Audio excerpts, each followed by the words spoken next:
कटा हुआ है, लेकिन इनमें और शायद बच्चों में आ रहा है। इजी है, देख लेते हैं। हम पहले पढ़ते हैं परिवर्ती अनुपात के प्रतिफल का नियम क्या होता है। परिवर्ती अनुपात के प्रतिफल का नियम। ये बेटा 6 मार्क्स का क्वेश्चन है, 6 मार्क्स का, और फिक्स क्वेश्चन है, एग्ज़ाम में आता ही आता है, विद टेबल एंड ग्राफ। वो खुद ही आपको बोलेगा भाई टेबल ग्राफ सब कुछ बना के दिखाइए कि परिवर्ती अनुपात के प्रतिफल का नियम क्या होता है। घर से भी लिख के लेके जा सकते हो, इतना फिक्स क्वेश्चन है, ये इतना इम्पॉर्टेंट है। पहले हम इसका अर्थ समझते हैं कि इसका अर्थ जो है क्या होता है। परिवर्ती अनुपात के प्रतिफल का जो नियम है, ये बेटा सबसे पहली बात तो अल्पकाल के अंदर लागू होता है। 2 नियम हमको पढ़ने हैं, परिवर्ती और पैमाना। तो परिवर्ती वाला जो है अल्पकाल में लागू होता है, और अल्पकाल में कौन से साधन बदल सकते हैं? केवल और केवल परिवर्ती वाले। अल्पकाल के अंदर जो है बेटा स्थिर साधन नहीं बदल सकते, क्योंकि उनको बनाने में बहुत ही ज़्यादा जो है टाइम लगता है। परिवर्ती अनुपात के प्रतिफल का नियम क्या कहता है? बड़ा ध्यान से सुनेंगे। ये कहता है कि यदि अन्य साधनों को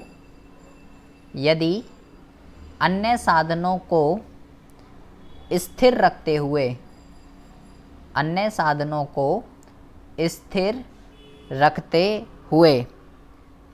किसी परिवर्ती साधन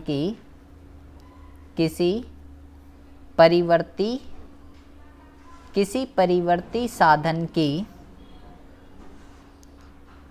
इकाई या इकाइयाँ बढ़ाई जाती है, किसी परिवर्ती साधन की इकाइयाँ बढ़ाई जाती है, तो क्या होता है? ये जो नियम है बेटा परिवर्ती अनुपात के प्रतिफल का नियम, इसको आप 2 टर्म पे डिफाइन कर सकते हो। कौन कौन सी टर्म है? एक टर्म है टीपी, जिसको हम टीपीपीवी कहते हैं, और दूसरा है एमपी, जिसको हम एमपीपीवी कहते हैं। ये कहता है कि अगर अल्पकाल के अंदर शॉर्ट रन में स्थिर वाले साधन तो स्थिर रहें, और हम केवल परिवर्ती साधन अगर बढ़ाते रहें, परिवर्ती वाले जैसे कि लेबर है, कच्चा माल है, अगर हम इनको बढ़ाते रहें अल्पकाल के अंदर और अपना उत्पादन बढ़ाएं, तो अल्पकाल के अंदर केवल परिवर्ती साधन को बढ़ाने से अगर आप अपना उत्पादन बढ़ाओगे तो क्या होगा? तो टीपी जो है पहले कुल उत्पाद, इसमें 3 तरीके की स्टेजेस होती हैं बेटा। तो टीपी जो है पहले तो यहाँ पे आप लिखेंगे टीपी शुरू में बढ़ती दर से बढ़ता है, ये होती है सबसे पहली कंडीशन। दूसरी जो इसके अंदर स्टेज होती है, फिर टीपी जो है घटती दर से बढ़ता है, और तीसरी जो स्टेज होती है इसके अंदर वो है टीपी अंत में गिरने लगता है। ये इसके अंदर जो है 3 अवस्थाएं होती हैं। इसी को हम एमपी से भी डिफाइन कर सकते हैं बेटा, कि अगर हम इसी नियम को एमपी से डिफाइन करें तो एमपी जो है, एमपी या एमपीपी, एमपी जो है पहले बढ़ता है, ये इसकी पहली अवस्था होती है।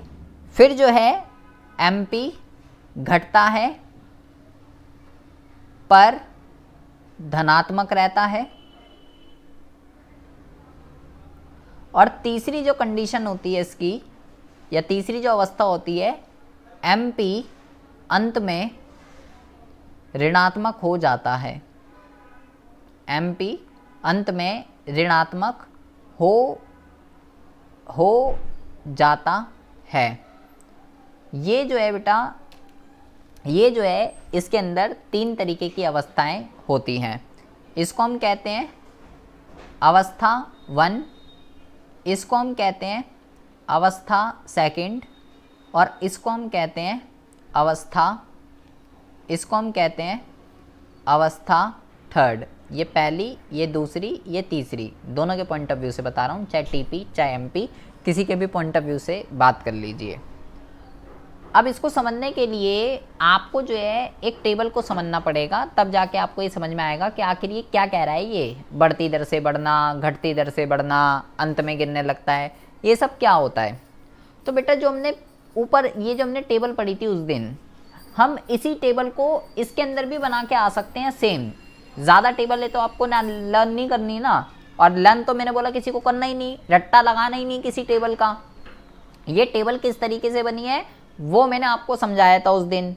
तो ऐसे ही जैसे हमने ये टेबल बनाई थी, लेकिन एक चीज़ ध्यान रखनी है आपको, अगर बेटा वो आपसे पूछता है कि टीपी एपी एमपी में संबंध बताइए, आपने ये टेबल बना दी और इसी डेटा को जब प्लॉट कर दोगे सिस्टमैटिक वे में, तो ग्राफ आपका कुछ इस तरीके का बनेगा, ठीक है।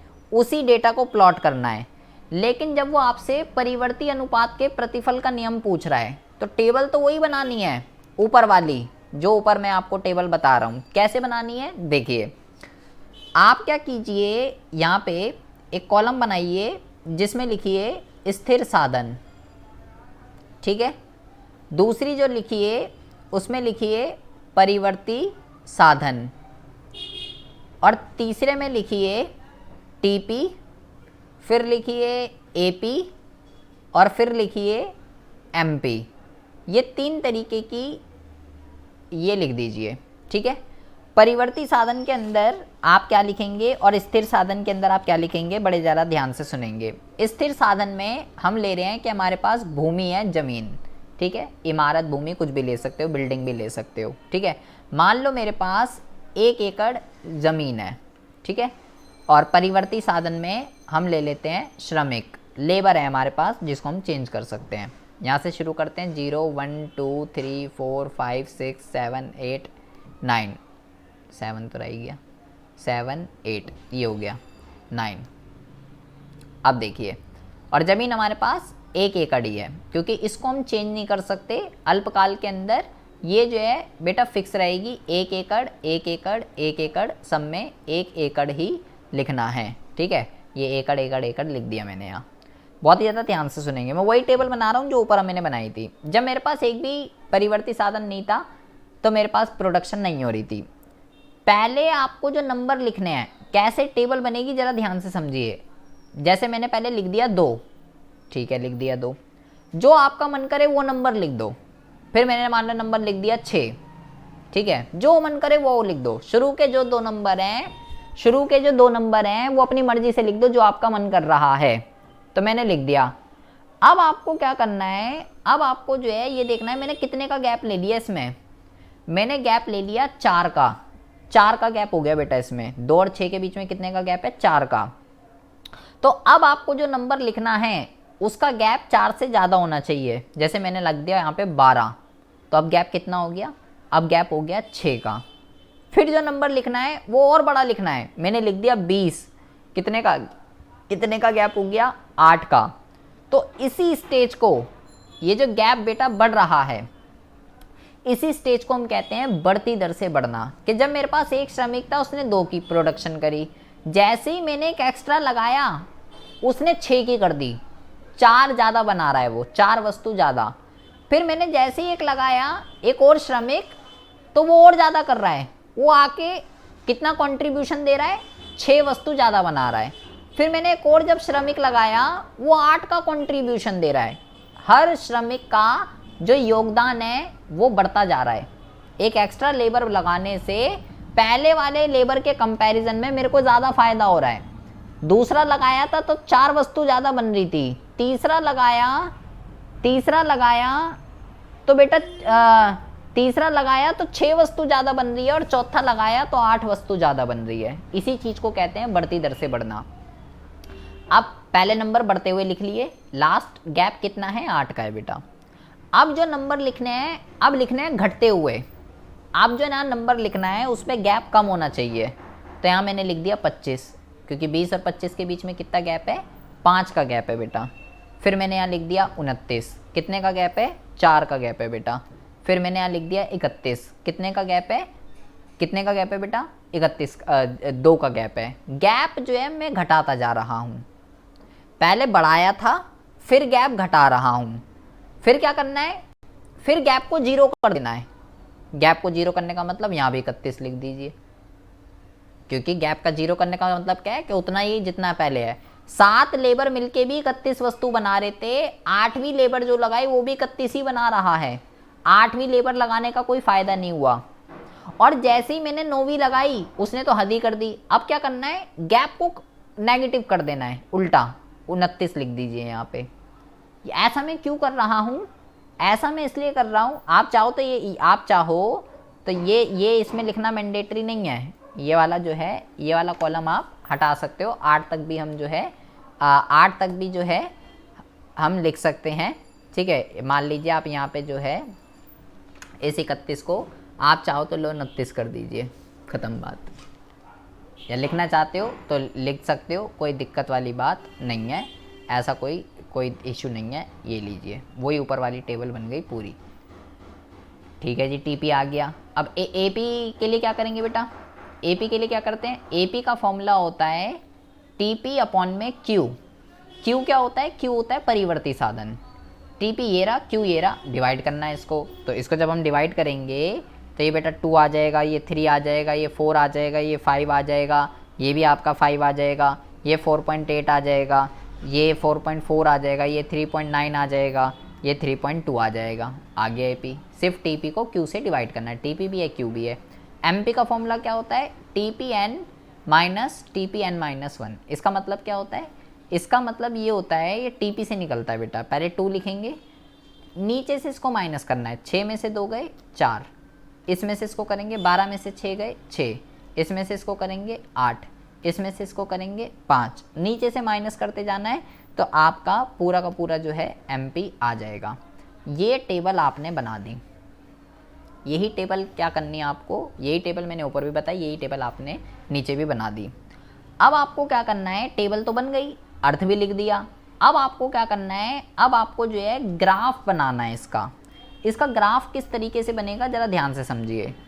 जब बेटा टीपी, एपी और एमपी का संबंध बताए तब तो उसी डेटा को प्लॉट कर देना है, तो वो जो ऊपर वाला ग्राफ मैंने आपको बताया था वही बनेगा।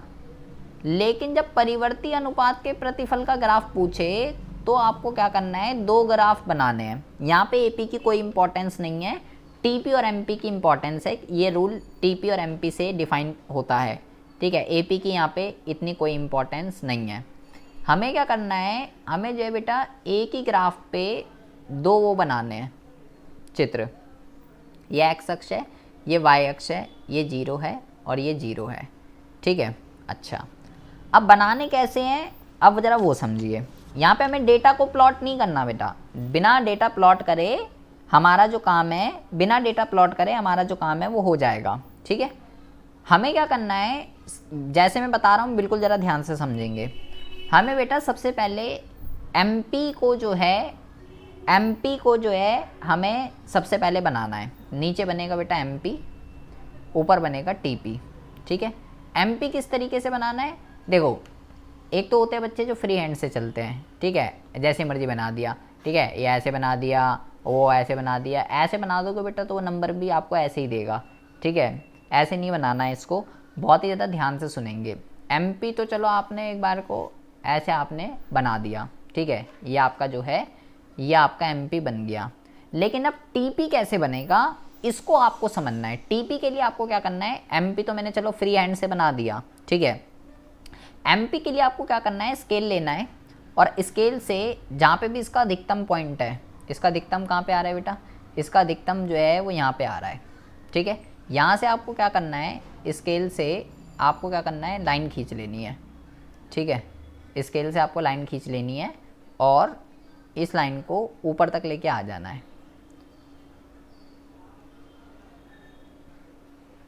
इसको छोटा रखना है, ठीक है।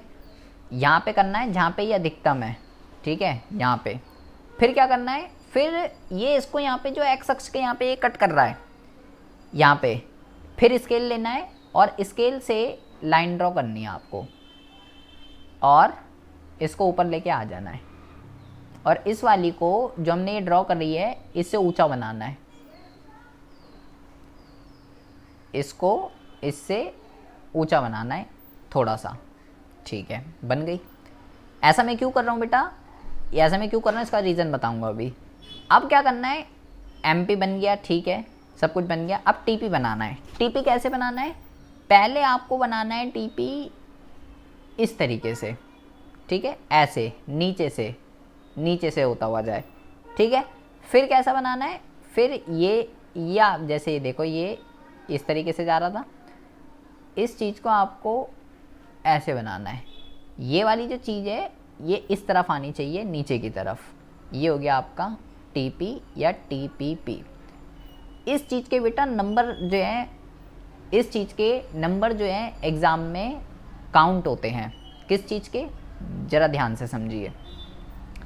काउंट क्या होता है कि यहाँ पे जहाँ पे MP अधिकतम है वहाँ पे बेटा ये जो है ये होना चाहिए। ये होती है पहली अवस्था, ठीक है, ये पहली अवस्था होती है। मैं यहाँ लिख देता हूँ चाहो तो। ये पहली अवस्था है, ये दूसरी अवस्था है और ये तीसरी अवस्था है, ठीक है। यहाँ पे TP गिर रहा है, ये फिर ये बढ़ती दर से बढ़ रहा है, ये घटती दर से बढ़ रहा है। तो इस चीज़ के नंबर होते हैं कि यहाँ पे आपका जो MP है वो 0 है, तो क्या आपका उस पॉइंट पे जो TP है, उस पॉइंट पे आपका जो TP है क्या वो अधिकतम है, इस चीज़ के नंबर लगेंगे। ये यहाँ पे बेटा, ये यहाँ पे अधिकतम है TP MP, तो ये यहाँ पे पहली अवस्था ख़त्म हो रही है। ये सब चीज़ें चेक होती हैं। फ्री हैंड से अगर बना दोगे तो प्रॉब्लम हो जाएगी। सब कुछ सिस्टमेटिक वे से बनाना है। कैसे बनाना है मैंने आपको बता दिया। पहले MP बनाना है, MP फ्री हैंड से बना सकते हो। डेटा कोई प्लॉट नहीं करना, ये वाला डेटा ऊपर वाला प्लॉट नहीं करना है, फ्री हैंड से ही बनाना है।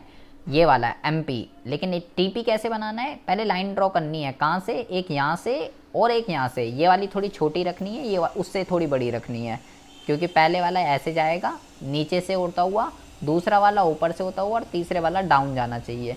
ये जब इसके नीचे आना चाहिए, इसके ऊपर नहीं जाना चाहिए, नहीं तो नंबर कट जाएंगे।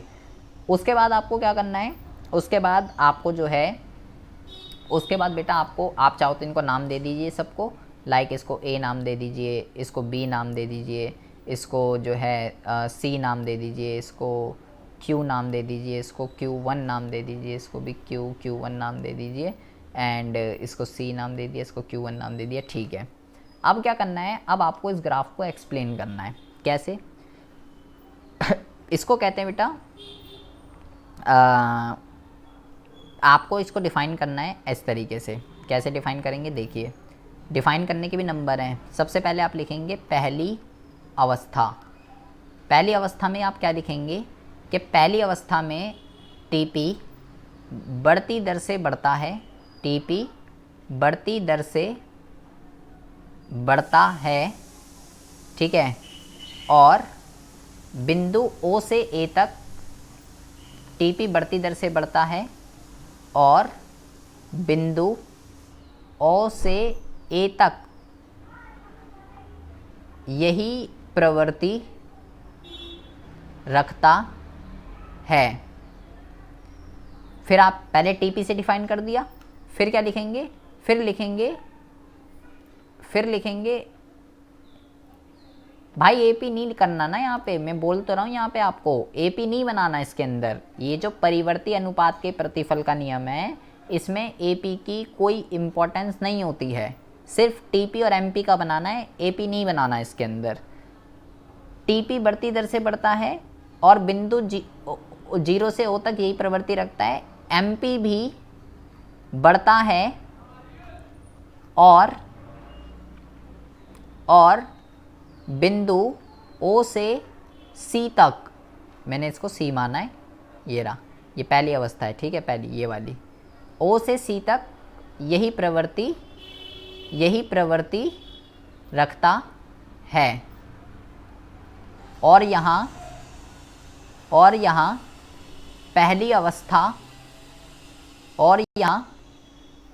पहली अवस्था समाप्त हो जाती है। इसे बेटा ध्यान रखना है आपको, जो ये पहली अवस्था और ये जो दूसरी अवस्था होती है ना, इनके नाम होते हैं, ठीक है। मैं लिख देता हूँ इनके नाम, तीनों के नाम क्या होते हैं, ठीक है। और इसे वर्धमान प्रतिफल या बढ़ते प्रतिफल के नाम से, बढ़ते प्रतिफल के नाम से जाना जाता है, जाना जाता है। इसी तरीके से आप बेटा लिखेंगे दूसरी अवस्था, कि दूसरी अवस्था में टीपी ए से बी तक घटती दर से बढ़ता है और एमपी जो है सी से Q1 तक घटता है। और इस अवस्था में यहाँ लिख देता हूँ। इसी तरीके से आपको दूसरी भी डिफ़ाइन करनी है, दूसरी अवस्था जैसे मैंने करी है। और इसी तरीके से तीसरी अवस्था जो है, इसी तरीके से तीसरी अवस्था जो है ये भी आपको जो है बेटा यहाँ पे डिफ़ाइन करनी है, ठीक है। अच्छा, अब मैं आपको क्या कह रहा हूँ ज़रा ध्यान से समझेंगे। अब मैं आपको ये कह रहा हूँ कि जो तीनों, ये यहाँ पे क्वेश्चन ख़त्म हो चुका है, ठीक है। इतना आपको लिखना है इस क्वेश्चन के अंदर। क्या करना है दोबारा देख लीजिए। आपसे वो बोलेगा परिवर्ती अनुपात के प्रतिफल के नियम को तालिका और रेखा चित्र के द्वारा समझाइए। तो आपको सबसे पहले लिखना है अर्थ। क्या लिखोगे कि यदि अन्य साधनों को स्थिर रखते हुए किसी परिवर्ती साधन की इकाई बढ़ाई जाती है तो यहाँ से लिख देंगे, तो टीपी शुरू में बढ़ती दर से बढ़ता है, फिर घटती दर से बढ़ता है और अंत में गिरने लगता है। यहाँ तक भी लिख सकते हो। और लिखना चाहो तो ऐसे भी लिख सकते हो। और उसके आगे कंटिन्यू, टीपी अंत में गिरने लगता है, एमपी पहले बढ़ता है फिर घटता है पर धनात्मक रहता है और अंत में ऋणात्मक हो जाता है। एमपी को भी जोड़ना चाहते हो जोड़ सकते हो, नहीं जोड़ना चाहते वो आपकी इच्छा है। श्रद्धा अनुसार जो आपको ठीक लगे वो लिख सकते हो। टीपी तक भी लिख सकते हो, ये भी। फिर टेबल बनानी है ये वाली, कैसे बनाइए मैंने आपको बता दिया। पहले गैप बढ़ता हुआ फिर घटता हुआ और फिर नीचे कर देंगे नेगेटिव का। और ये कर्व किस तरीके से बनाएं, देन कर्व को डिफाइन करना है तीनों अवस्थाओं को। अच्छा, ज़रा ध्यान से समझेंगे बेटा। मैंने ये बोला कि जो अवस्थाएं जो होती है ना, पहली अवस्था, इस पहली अवस्था का जो है नाम होता है बेटा, ठीक है। क्या नाम होता है इसका? इसका जो नाम होता है इसको हम कहते हैं बढ़ते प्रतिफल। बढ़ते प्रतिफल जो है इस अवस्था को हम जो है कहते हैं, ठीक है। या इसको जो है हम बेटा वर्धमान प्रतिफल के नाम से भी, आप इसको जो है वर्धमान प्रतिफल के नाम से, वर्धमान प्रतिफल के नाम से इसको जो है आप जान सकते हो, ठीक है। दूसरी जो अवस्था होती है, दूसरी अवस्था परिवर्ती अनुपात की बता रहा हूँ, ठीक है बेटा, ध्यान से समझेंगे। दूसरी अवस्था में टीपी जो है वो घट रहा है, ठीक है, घटती दर से बढ़ रहा है। तो इस घटती दर से बढ़ने को हम क्या कहते हैं? इस घटती दर से बढ़ने को बेटा हम कहते हैं ह्रासमान प्रतिफल। ये बेटा बहुत इंपॉर्टेंट है, ह्रासमान प्रतिफल की अवस्था इसको कहते हैं।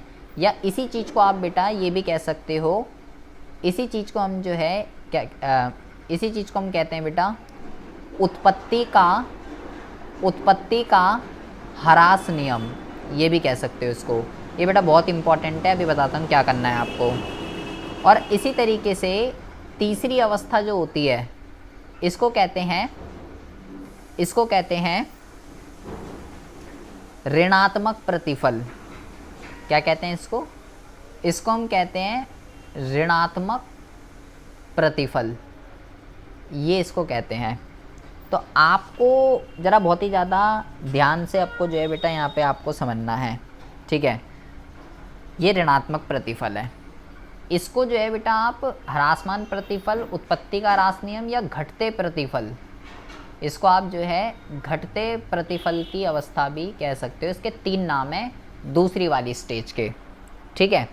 अच्छा, अब अगर बेटा बहुत ही ज़्यादा ध्यान से सुनेंगे, आँख वाँख खोल के, दिमाग खोल के, अगर वो आपसे पूछता है परिवर्ती अनुपात के प्रतिफल को समझाइए तालिका और रेखा चित्र के द्वारा, तब तो आपको बेटा ये पूरा लिखना पड़ेगा, जो मैंने आपको बताया। लेकिन कभी कभार एग्ज़ाम में क्या होता है, वो आपसे तीनों नहीं पूछता बेटा कि परिवर्ती अनुपात के प्रतिफल को बताइए। वो आपसे ये जो दूसरी वाली जो इसकी अवस्था है, दूसरी वाली जिसको ह्रासमान प्रतिफल या उत्पत्ति का ह्रास नियम या घटते प्रतिफल कहते हैं, केवल ये पूछता है कि ये बताओ क्या होता है। क्या है वो आपसे पूछेगा कि भाई ह्रासमान प्रतिफल क्या होता है, ह्रासमान प्रतिफल का नियम जो है ये क्या होता है, या उत्पत्ति का ह्रास नियम जो है, उत्पत्ति का ह्रास नियम जो है ये आपका क्या होता है, या घटते प्रतिफल जो हैं ये आपके क्या होते हैं। ये एक ही चीज़ है बेटा सारी की सारी, ठीक है। इसके ऊपर क्वेश्चन आ जाता है, सिर्फ दूसरी अवस्था पूछ रहा है वो आपसे, सिर्फ दूसरी। तो अब ऐसी सिचुएशन में क्या करेंगे, अब तो उसने परिवर्ती पूछा ही नहीं, या तो बेटा इंडिविजुअली पहला पूछ सकता है या इंडिविजुअली दूसरा पूछ सकता है, तीसरा नहीं पूछेगा, ठीक है। या तो पहला या दूसरा, और 99% है कि दूसरा ही पूछेगा। 1% अगर किस्मत कभी खराब होती है तो बेटा वो आपसे बढ़ते प्रतिफल या वर्धमान प्रतिफल भी पूछ सकता है कि ये क्या होता है, इसको बताइए। इसको कहते हैं इंक्रीजिंग, इसको क्या कहते हैं, इंक्रीजिंग, ठीक है। अच्छा, इसको इंक्रीजिंग, इसको डिमिनिशिंग, और ये हो गया नेगेटिव या डिक्रीजिंग भी इसको कह सकते हैं दूसरे वाले को। पर 99% चांस है दूसरा ही पूछेगा। अब इसमें क्या करेंगे, अब तो उसने केवल दूसरी पूछी है, तो अब बेटा अब हमें बनाना क्या है ये समझिए। अब दूसरी अवस्था कौन सी है, ये वाली, ये पहली थी, ये दूसरी थी, ये तीसरी थी, ठीक है। ऐसी सिचुएशन में आपको सिर्फ ये वाला डायग्राम बनाना है, सिर्फ ये वाला एमपी का, ये है ना नीचे की तरफ जा रहा है, नीचे की तरफ। और टेबल भी क्या करेंगे, टेबल में भी अब आपको पूरी थोड़ी ना बनानी है, दूसरी अवस्था कहाँ से लागू हो रही थी, यहाँ से। तो अब ऐसे तो ये तो गलत हो जाएगा। अब ऐसी सिचुएशन के लिए अगर वो आपसे ह्रासमान प्रतिफल पूछ रहा है तो उसके लिए मैं आपको टेबल बता रहा हूँ कैसे बनाएंगे। टेबल में आप लिखेंगे ऐसे, क्यू लिख लीजिए 1 2 3 4, क्यू का मतलब परिवर्ती साधन है बेटा। यहाँ पे हम लिख रहे हैं टीपी, यहाँ पे हम लिख रहे हैं टीपी, और यहाँ पे हम लिख रहे हैं एमपी, ठीक है। सिर्फ दूसरी अवस्था का अगर बनाना हो तो टीपी में मैं मान लो यहाँ लिख देता हूँ 20 35 45, घटता हुआ नंबर लिखना है बेटा, डिफरेंस घटता हुआ। तो देखो पहले मैंने 20 का लिखा, फिर मैं इसका गैप देखूंगा अगर कितने का है, 15 का, फिर मैंने इसका जो गैप लिया 10 का, और फिर मैंने इसका जो गैप लिया 5 का। क्योंकि दूसरी अवस्था में मैंने आपको क्या बोला बेटा, घटना, घटती दर से बढ़ना, गैप कम कम लेना है। तो मैंने पहले 15 का गैप ले लिया, फिर 10 का गैप ले लिया, फिर 5 का गैप ले लिया। तो टीपी मेरा एमपी क्या हो रहा है, एमपी मेरा घट रहा है, दूसरी अवस्था में एमपी घटता है और टीपी घटती हुई दर से बढ़ रहा है। दूसरी अवस्था फॉलो होनी चाहिए टेबल में, केवल और केवल दूसरी। बस हो गया मेरा काम। ये टेबल बना देंगे इतनी सी, अब पूरी नहीं बनानी। और कर्व जो बनाना है, कर्व भी केवल एमपी का, और किसी का नहीं बनाना, टीपी का नहीं बनाना, केवल और केवल एमपी का बनेगा। कैसे बनेगा, इसको जब प्लॉट कर दोगे आप, जैसे 1 पे कितना है, 1 पे बेटा 20 है, तो मान लीजिए 1 पे 20 है, 2 पे 15 है, 2 पे 15 है, तो ये जो आपका बनेगा बेटा, जैसे डिमांड कर्व होता है इस तरीके से बनेगा एमपी। 3 पे 10 है, 3 पे 10 है, और बाकी 4 पे 5 है, तो ये इधर आ जाएगा 4 पे 5, ठीक है, 5 है 4 पे। तो ये बन गया आपका, ये बन गया आपका एमपी। ये टेबल बनानी है आपको, ठीक है, ये कर्व बनाना है आपको। और अर्थ क्या लिखना है, अभी तो अर्थ तो मैंने बताया ही नहीं ना कि अर्थ क्या लिखना है। तो अर्थ में आप क्या लिखोगे, अर्थ में आप क्या लिखोगे भाई, अर्थ में क्या लिखोगे आप, एमपी घट रहा है इसमें और टीपी घटती हुई दर से बढ़ता है। तो आपको यहाँ पे लिखना है इसके अर्थ में कि अन्य साधनों का प्रयोग, अन्य साधनों का प्रयोग स्थिर रहने पर यदि एक परिवर्ती साधन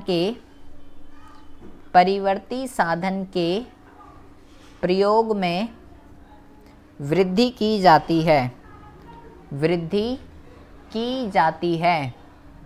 तो एक स्तर के बाद एमपी घटने लगता है।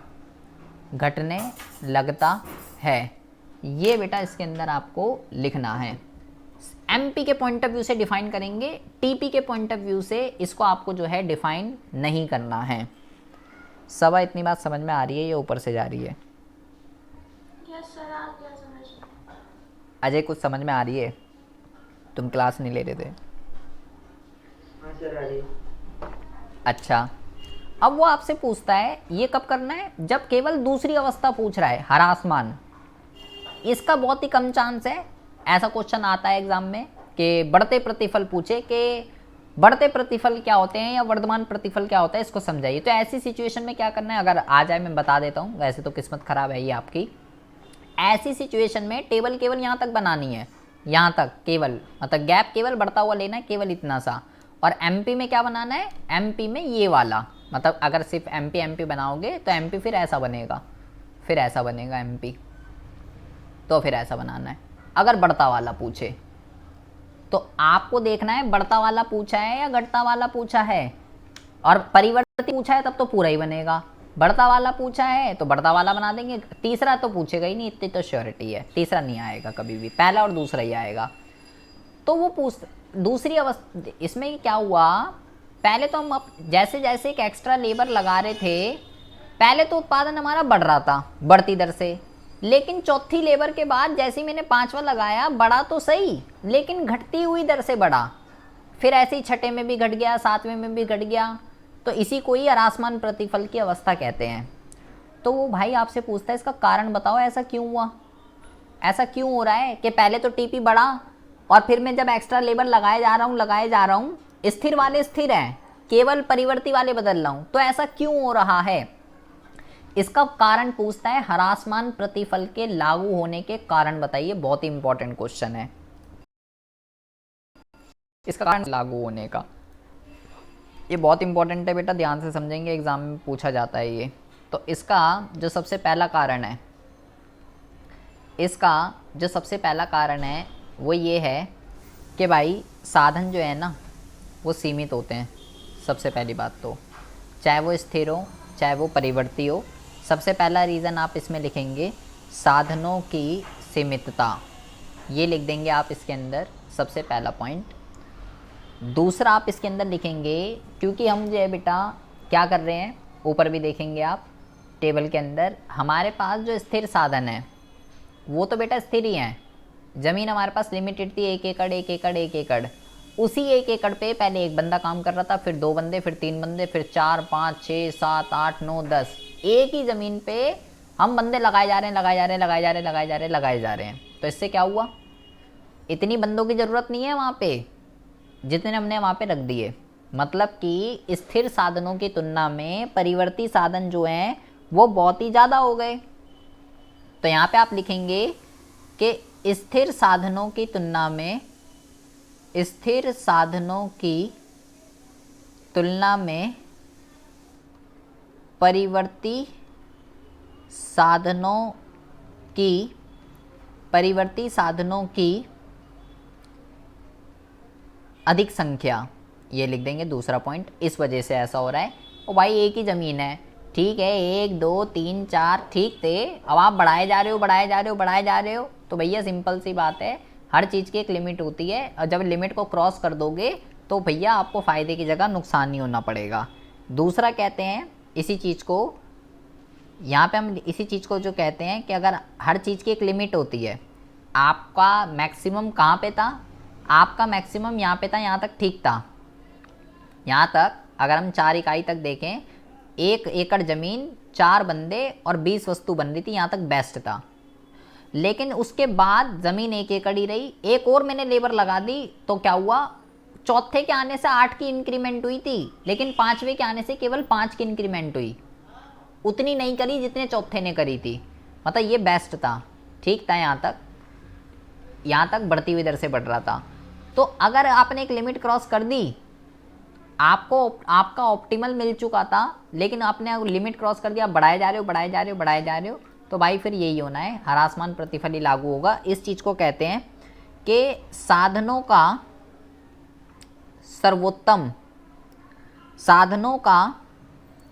सर्वोत्तम मिश्रण प्राप्ति के बाद भी, सर्वोत्तम मिश्रण प्राप्ति के बाद भी उत्पादन चालू रखना। ये कहते हैं इसको कि भाई आपका ऑप्टिमल था, जहाँ पे आप ठीक है, जहाँ तक बढ़ती हुई अवस्था चल रही थी, लेकिन आप बढ़ाए जा रहे हो, बढ़ाए जा रहे हो, बढ़ाए जा रहे हो। एक ही एकड़ ज़मीन पे 4 से 5 कर दिए, 5 से 6 कर दिए, 6 से 7 कर दिए, 7 से 8 कर दिए। इस वजह से जो है ऐसा यहाँ पे आपको देखने के लिए मिल रहा है। और अगला जो है ये है अपूर्ण स्थानापन्नता। अपूर्ण स्थानापन्नता का मतलब क्या होता है? पहले तो आपको स्थानापन्नता का मतलब पता होना चाहिए। स्थानापन्न का मतलब होता है बेटा जो एक दूसरे के स्थान पे पूर्ण रूप से प्रयोग किए जा सकते हैं। आप क्या कर रहे हो? आप ज़मीन को छोड़ दिया आपने और आप परिवर्ती साधनों को ही बढ़ाए जा रहे हो अल्पकाल के अंदर। तो भाई जब आप ये सोच रहे हो सारा काम श्रमिक ही कर रहा है, ज़मीन की कोई वैल्यू ही नहीं है, आप ज़मीन की जगह लेबर को ज़्यादा इंपॉर्टेंस दे रहे हो, और वो हमारी लिमिटेशन है। हम अल्पकाल में तो स्थिर साधन को बढ़ा नहीं सकते ना। ज़मीन और श्रमिक दोनों एक दूसरे के पूर्ण स्थानापन्न यहाँ पे नहीं है। आप ये सोच रहे हो कि सारी ज़मीन को छोड़ दो, सारा का सारा श्रमिक करें, ऐसा नहीं हो सकता। सारा का सारा ज़मीन करे, श्रमिक को छोड़ दो, ऐसा भी नहीं हो सकता। तो अपूर्ण स्थानापन्नता की वजह से भी हम दोनों को एक दूसरे के स्थान पे पूर्ण रूप से प्रयोग नहीं कर सकते। इस वजह से जो है यहाँ पे ऐसा हो रहा है। तो इसके कारण जो है बेटा कई बार एग्ज़ाम में पूछे जाते हैं। इसको ज़रा आप बहुत ही अच्छे से करके जाइएगा। फिर वो इसी के रिगार्डिंग एक चीज़ और पूछता है, बड़ा ध्यान से समझेंगे। इसको कहते हैं सर्वव्यापी, या इस चीज़ को हम कहते हैं सार्वभौमिक। सार्वभौमिक इसका क्या मतलब होता है? सर्वव्यापी या सार्वभौमिक। वो आपसे पूछेगा कि क्या ये जो नियम है ह्रासमान प्रतिफल का नियम जो है, क्या ये सार्वभौमिक है या नहीं है, क्या ये सर्वव्यापी है या नहीं है। पहले तो आपको ये पता होना चाहिए कि किस चीज़ को सार्वभौमिक और सर्वव्यापी किस चीज़ को कहते हैं। जो चीज़ बेटा हर जगह अप्लाई होती है, ये कह सकते हो जो रूल हर जगह अप्लाई हो, जो चीज़ हर जगह एप्लीकेबल होती है उस चीज़ को सार्वभौमिक कहते हैं। तो वो आपसे ये पूछ रहा है कि क्या ये जो ह्रासमान प्रतिफल का नियम है, क्या ये हर जगह लागू होगा या नहीं होगा, ये बताइए। तो हम जानते हैं कि भाई 3 तरीके के क्षेत्र होते हैं। जैसे कि एक होता है प्राथमिक क्षेत्र होता है, एक द्वितीयक क्षेत्र होता है, एक तृतीयक क्षेत्र होता है। ये तीनों क्षेत्र होते हैं, ठीक है, यही प्रोडक्शन चल रही होती है बेटा। तो क्या ये जो ह्रासमान प्रतिफल का नियम है प्राथमिक, द्वितीयक, तृतीयक, क्या हर जगह एप्लीकेबल होगा, ये आपसे पूछा जा रहा है यहाँ पे। तो आपको लिखना है हाँ, ये जो नियम है ये सार्वभौमिक है, ये प्राथमिक में भी अप्लाई होगा, द्वितीयक में भी अप्लाई होगा और तृतीयक में भी अप्लाई होगा। मतलब तीनों ही क्षेत्रों के अंदर, चाहे वो कैसा भी उद्योग हो, कोई सा भी उद्योग हो, कोई भी काम हो, हर उद्योग के अंदर, हर सेक्टर के अंदर एक टाइम जो है ऐसा आता है बेटा कि जब आपके पास स्थिर साधन स्थिर रहते हैं और परिवर्ती अगर आप बढ़ाते रहोगे देर सवेर सही, लेकिन कभी ना कभी एक टाइम ऐसा आएगा कि आपका जो टीपी है वो घटती हुई दर से बढ़ेगा या आपका जो एमपी है वो घटेगा। दूसरी स्टेज में क्या होता है, टीपी या तो घटती हुई दर से बढ़ता है, ये कह सकते हो, या एमपी घटता है। मतलब कि एक एक्स्ट्रा लेबर लगाने से आपको उतना फ़ायदा नहीं मिलेगा जितना पहले वाले ने दिया था।